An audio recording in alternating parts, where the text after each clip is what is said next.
Good evening, my lovelies, and welcome to Lady McCreepsta's Night Noise Horror Podcast. This evening, we have two tales of childhood horror, and we'll check in on that noise coming from a dungeon.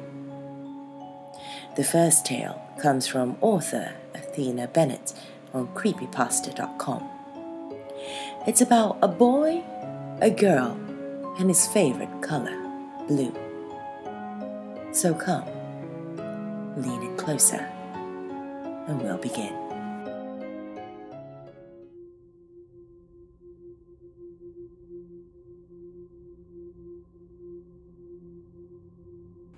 "Zoe, come here for a moment, won't you?" shouts the gentle voice of my mother.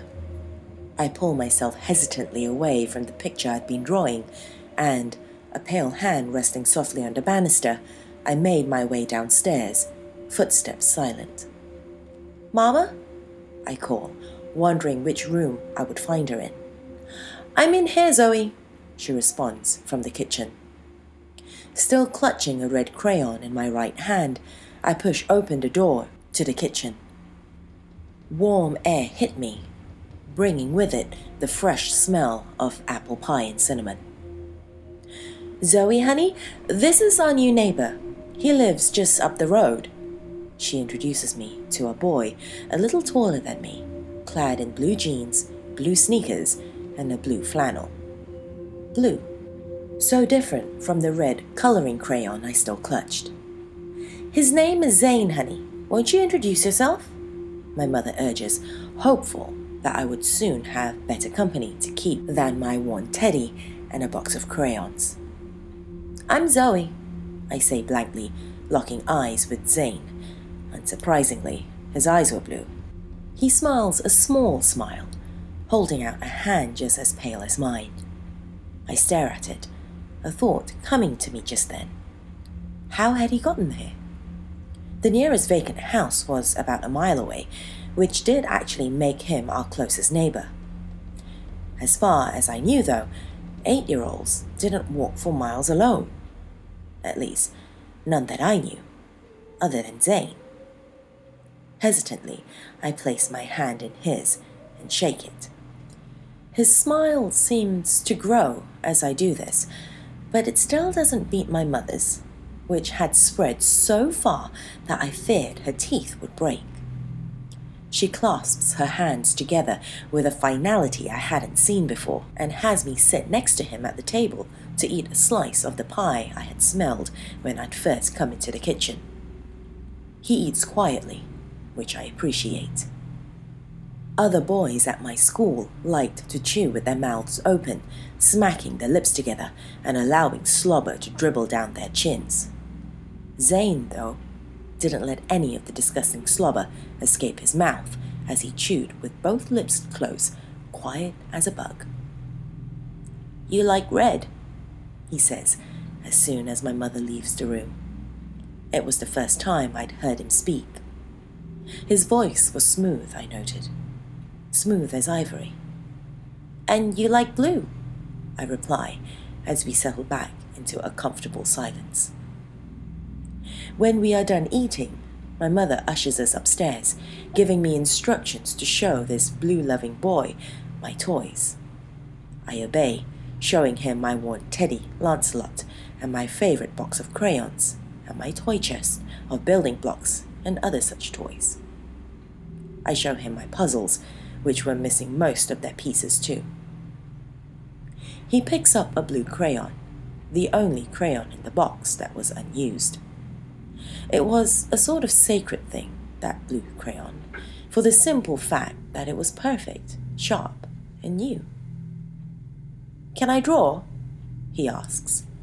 I nod, and we both settle down in the little plastic chairs that lay pushed against the art table.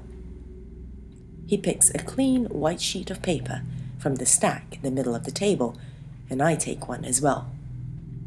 He draws with blue, I draw with red.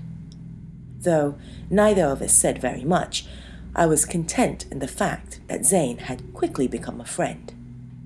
I felt sad when it was time for him to go home.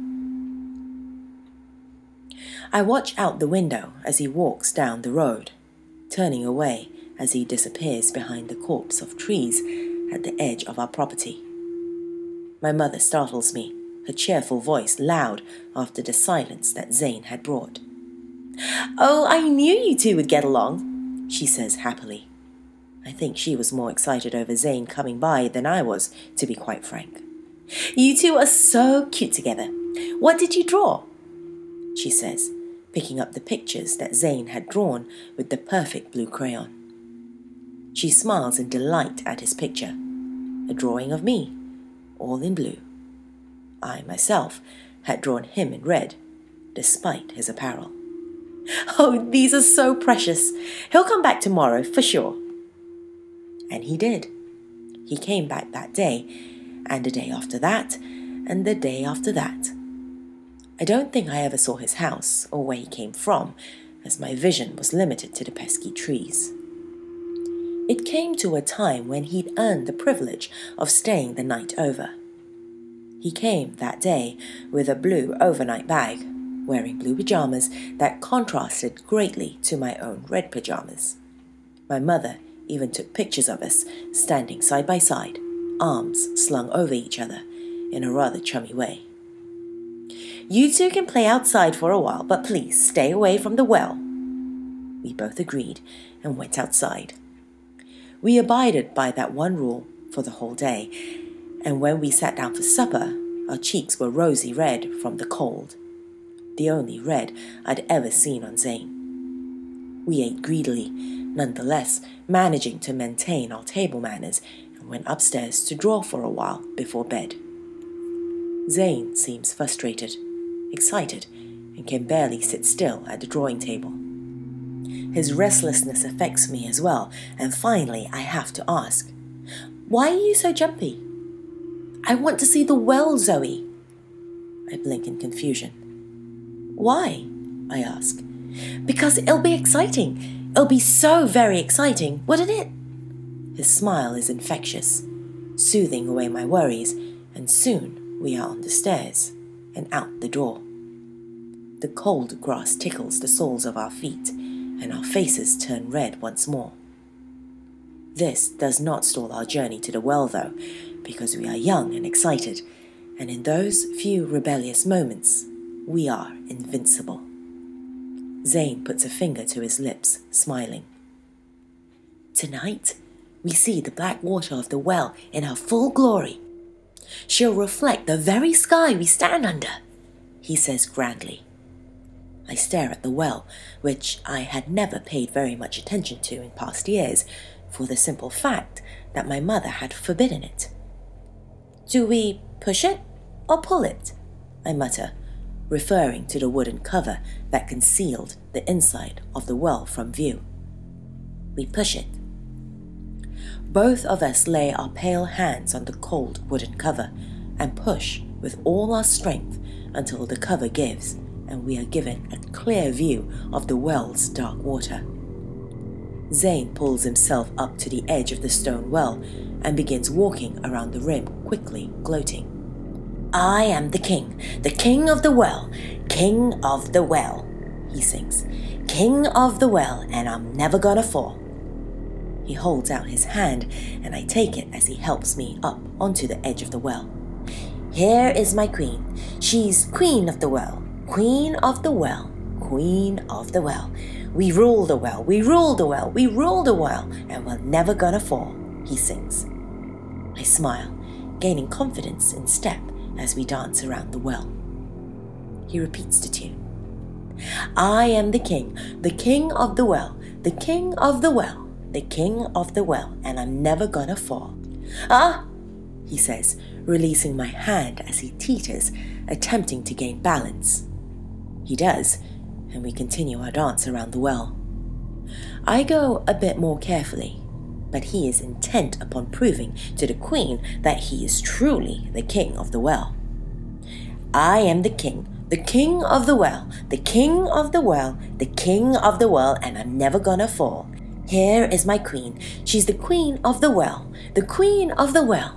We rule the well, we rule the well, we rule the well, and we're never gonna..." He totters dangerously, once again releasing my hand. His eyes widen, and I let out a small scream of fear as this time he fails to regain balance. He locks eyes with me, ice blue meeting red-brown, and he whispers the last word of the song he had created. "Fall!" And the king of the well falls, leaving the queen standing shocked and afraid, and even a little heartbroken. A scream rips through my throat as I reach for him, desperately clasping at his fingers. "Zane! Zane!" I screech desperately as his fingers pull away, the dark of the well dragging him further and further away, his terrified screams digging into my heart as they fade into the depths of the well we were supposed to be ruling. My mother must have heard us. For one moment I am alone, and the next she is pulling my terrified self away from the well that my best friend had just disappeared into. "Where's Zane? Zoe, where's Zane?" she says, shaking me as I babble incoherently. I finally manage to piece together a sentence. "The Blue King fell," I say. Then again I repeat it.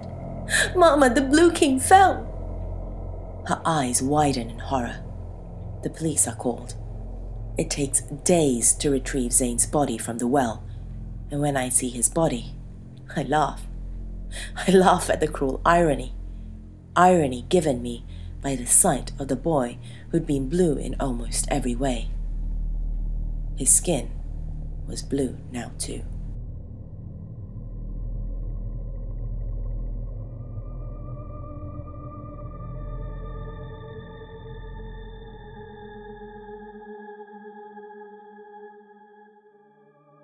Blue was his favorite color till the very end, it would seem. Now, let's check in on the noise from the dungeon. This week, it comes from a band called the End Leaves. That's a rather apt name for a creepypasta too, don't you think? If you're listening to this on YouTube, well, my lovelies, you'll have to head on over to the Lady Creepypasta podcast on Google Play Music and iTunes to check them out. And trust me, you don't want to miss it. If you're listening on the podcast, this sound of torture is called Underwater. If you enjoy this track, do check out their music on the links in the episode description. This next tale is by an unknown author and is from Creepypasta.com. This one gives me the chills in more ways than one.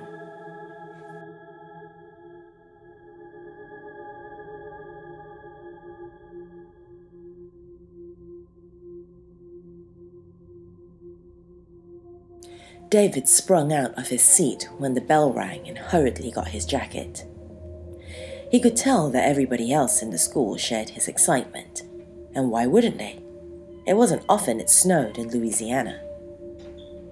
When his parents heard about the forecast that Sunday, they gently tried to prepare him for disappointment.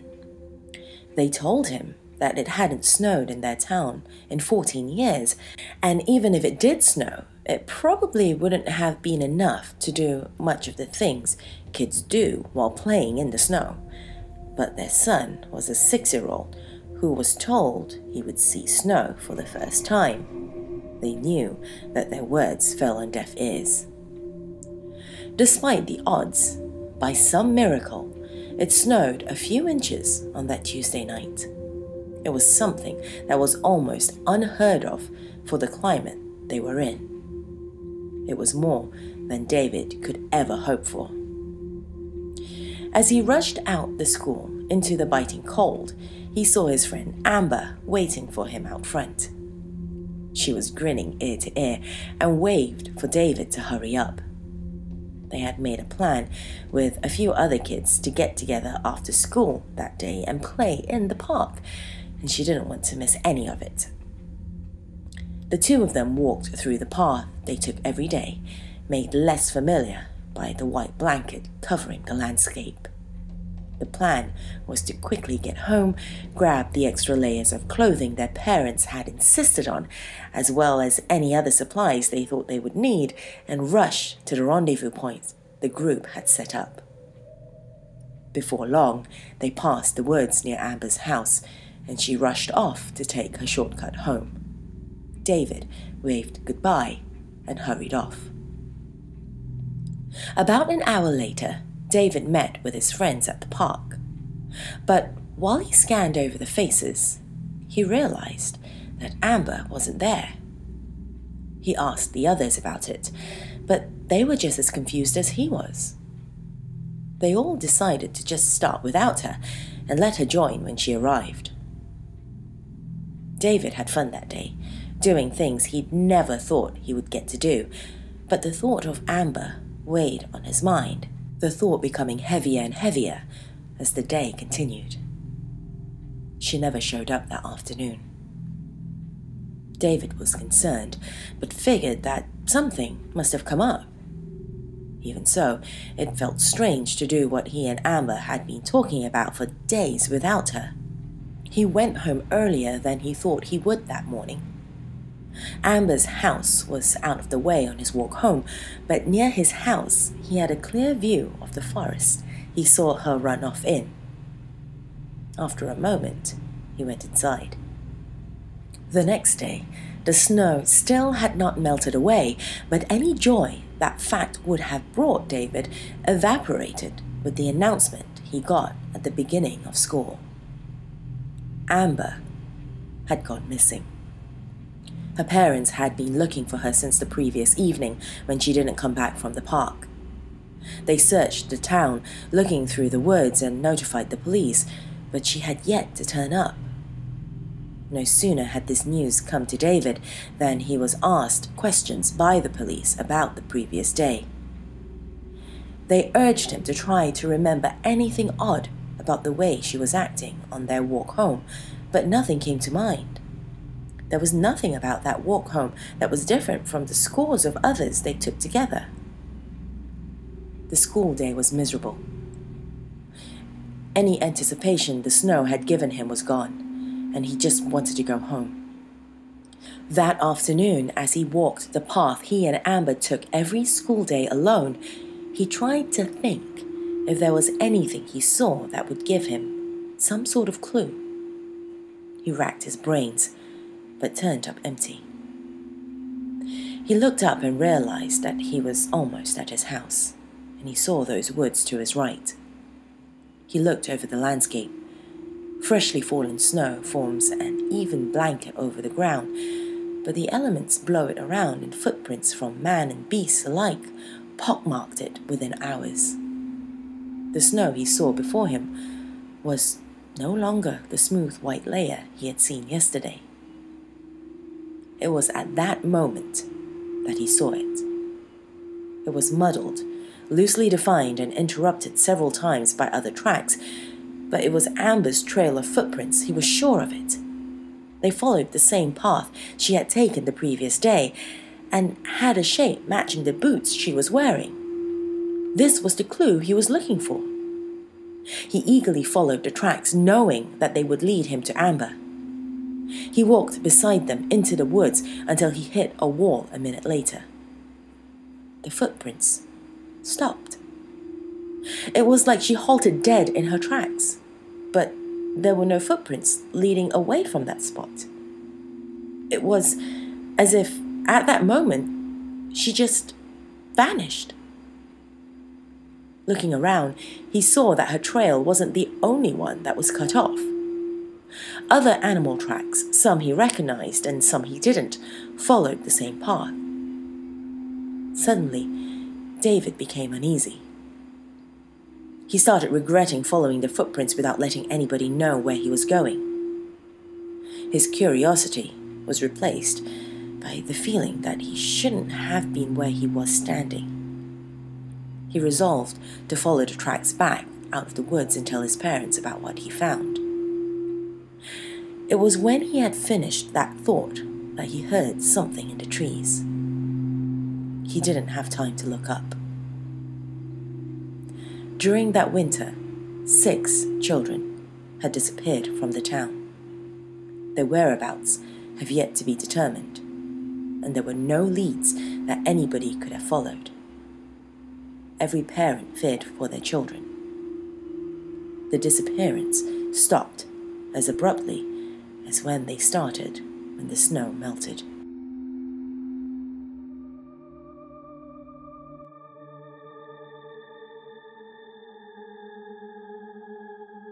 That's all I have for you this evening, my dears. If you've just discovered my lair as a podcast or a YouTube channel, do remember to subscribe to it. If you're listening on YouTube, remember to click that bell icon as well to get notified of when I upload new videos. If you're listening to me on the podcast, come visit me over on YouTube as well for more tales of horror from the darkest corners of the internet.